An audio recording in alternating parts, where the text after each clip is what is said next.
Bom, último vídeo, Seja Como Polar, do canal Maru. Vamos ver, eu vi um pouquinho de Urso Sem Curso, eu não vi tudo, mas eu acho interessante, cara, eu achei legalzinho. É ótimo pra passar o tempo. Existe algo quase irônico em Urso Sem Curso. À primeira vista, ele parece mais um desenho confortável da era moderna da Cartoon Network. Traços simples, episódios curtos, humor rápido, referências à cultura da internet e situações absurdas envolvendo redes Polar é o meu sociais, preferido. aplicativos, festas e a eterna tentativa de se encaixar. Mas quanto mais você observa, mais percebe que o desenho não fala apenas sobre três ursos tentando virar influencers ou fazer amigos. Ela fala sobre pertencimento. Pardo quer ser amado pelo mundo. Panda quer ser amado por alguém específico, e o Polar, bem, parece não querer nada, ou pelo menos é isso que parece. Entre os três, ele é o mais quieto, o que menos faz barulho, nesse caso evita, fala pouco, demonstra pouco e só reclama quando invadem o seu espaço pessoal. Age como se estivesse sempre um passo à frente, enquanto os outros dois E ele é foda, ele é o urso foda. reagem emocionalmente a cada frustração, o Polar observa, calcula e resolve. Mas ninguém nasce assim. Para entender o Polar, precisamos sair da superfície cômica do desenho e olhar para o que o moldou. E ao invés de citar dezenas de pensadores, vale aprofundar em dois eixos que realmente ajudam a compreender o personagem: a teoria do apego de John Bowlby e o estoicismo, especialmente na forma como foi vivido por Marco Aurélio. Polar é ao mesmo tempo produto da privação afetiva e uma personificação moderna do estoico. A infância dele no Ártico russo não é apenas um detalhe curioso da lore, é o ponto central da sua formação psíquica. Segundo Bowlby, o desenvolvimento emocional saudável depende da presença de uma figura de apego estável nos primeiros anos de vida. Essa figura não precisa ser perfeita, mas precisa ser consistente. É essa consistência que ensina a criança que o mundo é seguro o suficiente para explorar. Porém, o Polar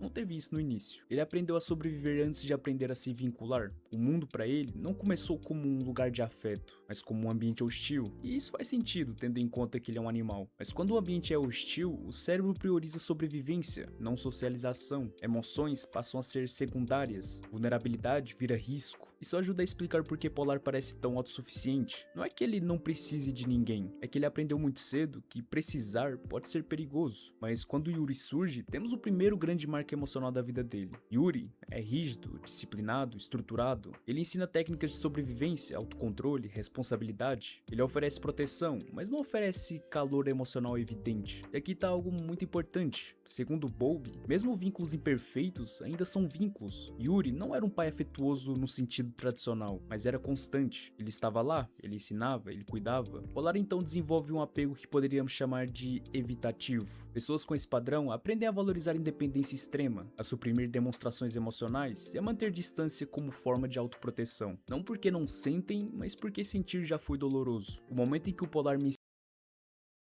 Voltei.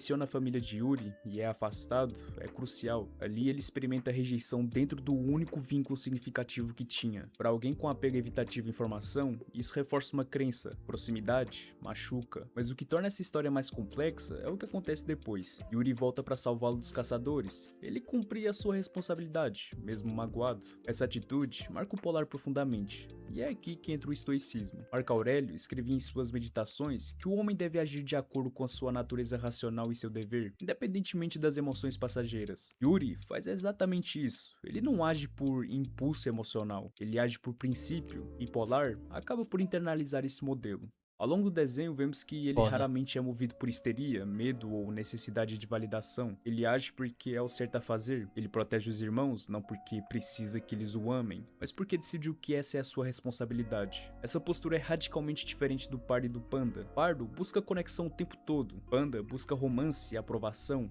Já o Polar busca coerência. Quando ele vai parar em Londres e entra na gangue, vemos uma tensão interessante. Pela primeira vez, ele experimenta pertencimento entre iguais. Ele recebe um apelido, uma função, reconhecimento. É tentador, afinal, segundo a própria teoria do apego, mesmo indivíduos evitativos ainda possuem necessidade de vínculo. Eles apenas a expressam de forma diferente. Porém, a gangue representa pertencimento sem princípio, e Polar já foi moldado por um código interno rígido. Ele acaba por sair não porque tem medo, mas porque reconhece que aquele caminho não é coerente com os valores que aprendeu. E não dá pra dizer que isso não é estoico, até porque ele tá escolhendo a virtude, mesmo quando o vício oferece a companhia. O encontro com Panda e Pardo é o verdadeiro ponto de reconstrução emocional. Quando eles fazem a pilha de ursos pela primeira vez, há algo quase simbólico nisso, e interessante de se reparar, que Polar, ele tá na base, sustentando os dois. E essa imagem resume toda a sua identidade. Ele suporta o peso, ele carrega a responsabilidade, ele aceita ficar fora do centro das atenções, mas já já volto nesse ponto novamente. Diferentemente da relação com Yuri, Cara, eu tô achando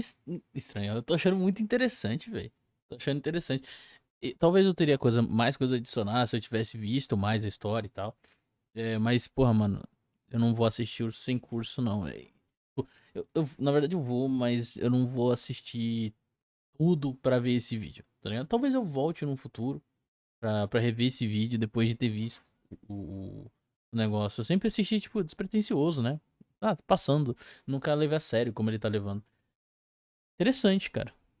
aqui existe um horizonte. Panda e Pardo não são mentores nem líderes rígidos, são irmãos imperfeitos, carentes, exagerados, e mesmo assim, eles permanecem juntos. E isso é fundamental para alguém com apego evitativo. A constância do vínculo começa a reconfigurar Inclusive, isso daí é bom pro próprio Polar, né? Porque o cara ele é meio frio, é meio na dele, mas essas pessoas mais afetivas, mais energéticas, alegres, vão dando tudo aquilo que ele precisa e também acostumando ele a viver com esse tipo de pessoa e fazendo ele, de certa forma, ser um pouquinho mais aberto, né? Um pouquinho mais emocional, não tanto quanto eles, mas ajuda a se tornar uma pessoa melhor, tá ligado?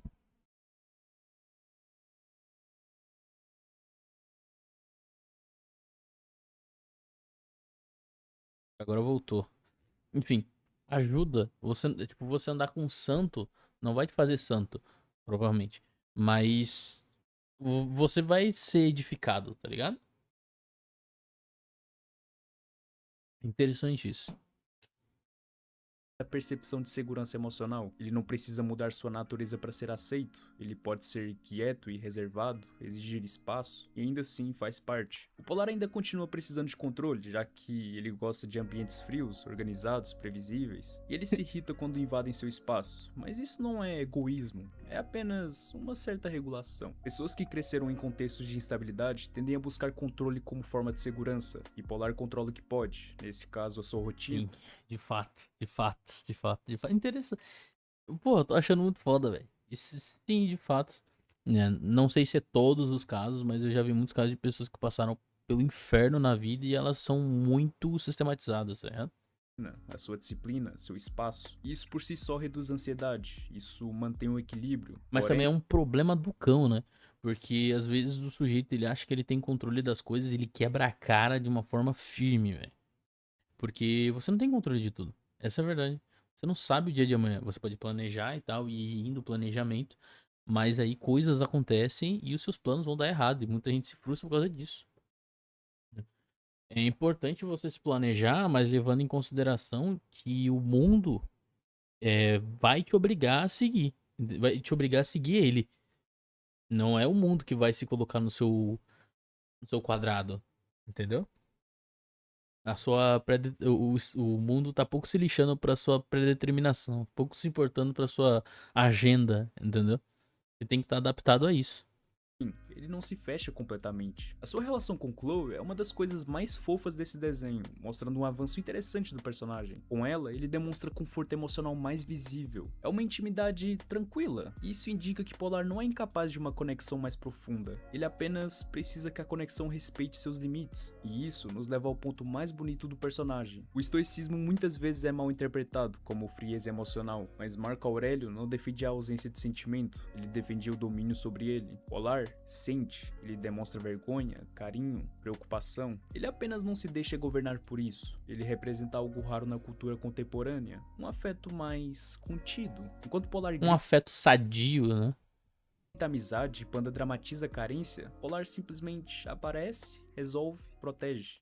No final, a grande questão que o desenho levanta e que o Polar encarna é o equilíbrio entre solidão e pertencimento. Todos nós oscilamos entre querer ficar sozinhos e querer fazer parte. Porém, o perigo está nos extremos. Isolamento total corrói, dependência total sufoca, e Polar vive no meio. Ele não teve uma infância fácil, não teve desenvolvimento emocional ideal, mas ao invés de se tornar amargo, ele se tornou responsável. Ao invés de se tornar cínico, ele se tornou leal. Ele é a prova de que disciplina pode coexistir com afeto e que não demonstrar tanto não significa estar vazio. Durante décadas, a cultura popular apresentou dois extremos de masculinidade. De um lado, o homem emocionalmente fechado, que transforma dor em violência, ou frieza absoluta. Do outro, o homem caricaturalmente sensível, quase infantilizado, e a sua vulnerabilidade vira sua principal característica. O que raramente vemos é o equilíbrio, e como eu disse anteriormente, o polar é o equilíbrio. A psicologia contemporânea tem discutido muito o conceito de masculinidade saudável, não como uma negação da força, mas como uma integração entre firmeza e sensibilidade. E Polar acaba por ser um bom exemplo curioso dessa integração. O que o diferencia de arquétipos tradicionais é que ele não usa sua força para dominar. Tradicionais naquela, né? Tinha Jesus Cristo, há 2000 anos, mais ou menos aí.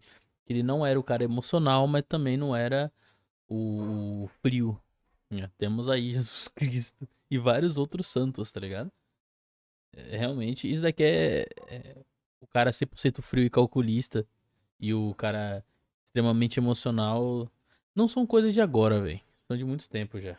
Ele usa para sustentar. Vamos voltar à imagem da pilha. Ainda há pouco eu disse que Polar tá na base, porém, ele permite que Pardo ocupe o topo da pilha, mesmo sabendo que na prática ele poderia estar no topo. Isso demonstra segurança interna, e insegurança gera disputa constante por status. Já a segurança permite ceder palco. E isso é bastante raro. Aristóteles falava sobre virtude como o meio termo entre extremos. Coragem, por exemplo, estava entre covardia e imprudência. E Polar vive nesse meio termo emocional. Ele não é frio a ponto de ser cruel, nem expansivo a ponto de ser impulsivo. Ele é regulado. E essa regulação não vem de repreensão, mas de estrutura interna. E talvez seja aí que a sua masculinidade se torna mais interessante. Ela não é construída sobre domínio externo, mas sobre integridade interna. Em muitos momentos do desenho, vemos Pardo tentando provar que é líder, Panda tentando provar que é desejável, e Polar novamente não tenta provar nada, até porque ele já sabe quem ele é. Essa autossuficiência tranquila lembra o conceito de diferenciação de self na psicologia sistêmica. Um indivíduo diferenciado consegue manter a sua identidade mesmo dentro de um grupo emocionalmente intenso. Ele não se dissolve na ansiedade coletiva, e Polar faz exatamente isso. Quando os irmãos entram em pânico, ele permanece centrado, mas isso não significa ausência de emoção. Existe uma cena recorrente no comportamento dele, que quando alguém que ele ama está em perigo, ele age imediatamente, sem qualquer tipo de hesitação. Isso revela algo fundamental, que a sua emoção é traduzida em comportamento, não em palavras. E isso dialoga com uma questão contemporânea importante, porque muitas vezes associamos maturidade emocional à capacidade de verbalizar sentimentos. Mas existe outra forma de maturidade, que é agir de forma consistente com seus valores, mesmo quando não se fala sobre eles. Polar não fala "eu amo vocês", ele demonstra. É engraçado porque É interessante sobre os valores, sobre você ser consistente com seus valores, é melhor você internalizá-lo. É melhor você internalizá-lo ao ponto de ser tal qual piscar os olhos do que ser um negócio verbalizado, tá ligado? É uma coisa que eu aprendi com o jiu-jitsu. Quando você faz jiu-jitsu, você não pode ficar pensando na técnica, tá ligado? Você não pode ficar pensando em qual técnica você vai fazer e como você vai fazer. Não, você tem que agir. Ou seja, o conhecimento ele tá tão internalizado que ele ocorre, ele sai, entendeu? Isso daí te coloca na frente dos caras que ficam pensando. Eles ficam pensando na técnica. Peraí, como que eu faço? Até colocar aqui o armlock. O cara que ele já internalizou o negócio, ele sabe fazer o armlock. Então ele não pensa, será que eu dou o armlock? Ele sabe que aquela é a técnica certa e tá tão internalizado que ele simplesmente vai. Simplesmente é assim que eu acho que tem que ser a maior parte dos valores. Você só tem que agir conforme isso. Você está inconsciente, mas você já está fazendo isso. Entendeu? Por exemplo, você vê uma criança que precisa de ajuda. Você não pensa, será que eu devo ajudá-la? Não, você só ajuda. Por quê? Porque é o certo. E porque você não precisa mais pensar, porque está internalizado em você que você deve fazer isso. Entendeu? E isso daí é o foda. É quando você conscientemente está fazendo a coisa e quando você, mesmo quando não está consciente, está fazendo a coisa. Entendeu? Não está consciente é no sentido de não estar pensando no negócio. Não que exista um inconsciente ou coisa do gênero. que isso me lembra dessa cena aqui em Todo Mundo Odeia o Chris, e que eu simplesmente gosto bastante. Ótimo. Eu vejo você de manhã. Dizer "eu te amo" não fazia o gênero do papai. Ele era um dos 4 pais do quarteirão. Vejo você de manhã. Queria dizer que ele ia voltar pra casa. Voltar pra casa era o jeito dele dizer "eu te amo".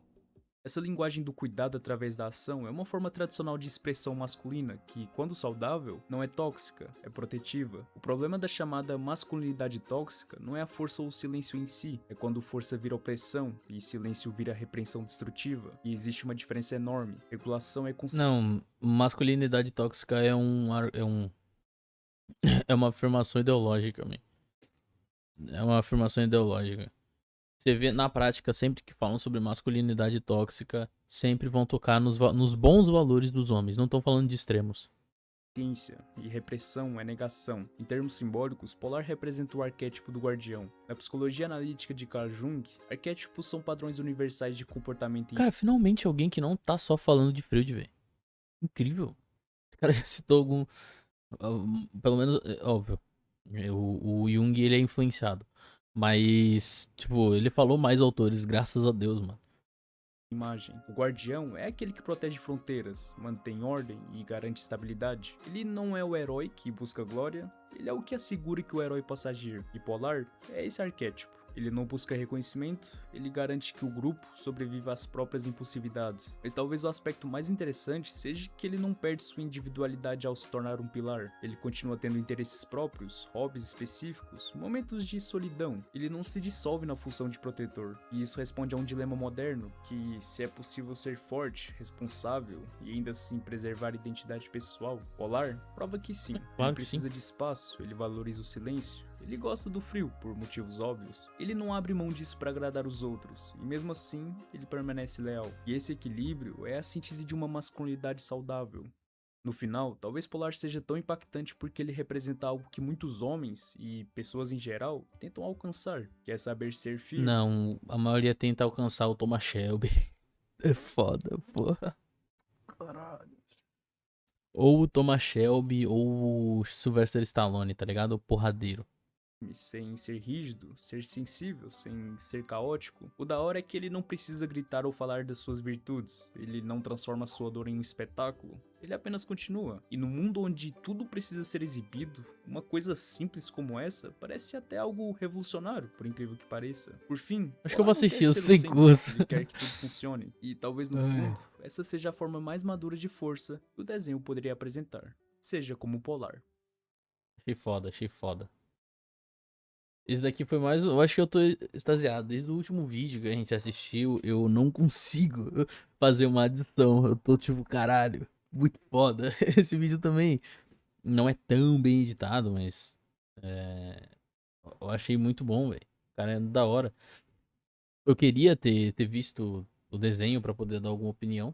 Sinceramente, eu vou ver, pretendo, é um desenho interessante. Eu acho que é um dos desenhos da época boa do Cartoon. Falam que o Cartoon se nutelizou. E eu acredito que sim. Mas, de fato, esse daqui é um dos desenhos bons que tem.